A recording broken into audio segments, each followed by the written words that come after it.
Waktu berlalu, 14 tahun kemudian. Collins kini telah berkeluarga lagi dengan pria bernama Patrick.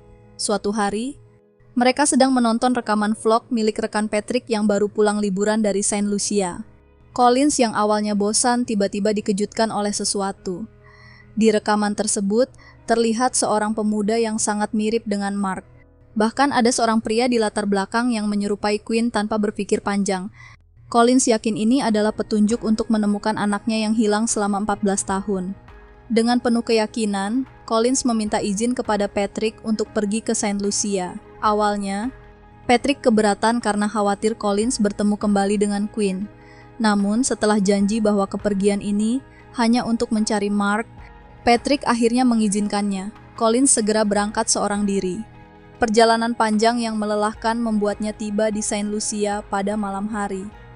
Pagi harinya, ia mulai berkeliling mencari jejak Mark. Collins bertemu dengan manajer hotel yang juga seorang tour guide. Ia bertanya tentang jasa scuba diving di sekitar sana, dan satu nama disebutkan Matthew. Collins semakin curiga. Ketika ia akhirnya bertemu Matthew, pemuda yang sama persis seperti di vlog, hatinya yakin bahwa ini adalah Mark. Namun, pemuda itu memperkenalkan dirinya sebagai Matthew. Collins mencoba mendekatinya dengan berpura-pura tertarik ikut scuba diving. Selama perjalanan, Collins diam-diam memperhatikan gerak-gerik Matthew. Ia yakin pemuda ini adalah anaknya yang hilang, meskipun namanya telah berubah. Konflik semakin memuncak ketika Collins akhirnya mengetahui kebenaran dari Matthew. Ternyata Quinn sengaja membawa Mark pergi 14 tahun lalu karena takut kehilangan hak asuh. Quinn bersembunyi dengan berpindah-pindah tempat, membuat Mark percaya bahwa ibunya sudah meninggal. Matthew yang kini tahu bahwa Collins adalah ibunya terkejut dan bingung. Selama ini, ia merindukan sosok ibu, tapi tak pernah menyangka bahwa wanita yang ia temui adalah ibunya sendiri. Puncaknya terjadi ketika badai besar kembali menghantam Saint Lucia.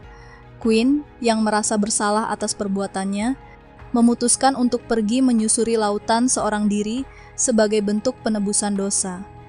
Matthew pun harus merelakan kepergian ayahnya, sementara ia memulai kehidupan baru bersama Collins. Film ini mengajarkan kita satu hal penting, komunikasi. Jika Quinn dan Collins memilih untuk berkomunikasi sejak awal, semua konflik ini tidak akan terjadi. Kabur bukanlah solusi dari masalah, karena hanya akan menyulitkan semua pihak yang terlibat. Terima kasih sudah menonton film ini sampai habis. Sampai jumpa di video berikutnya. Dadah.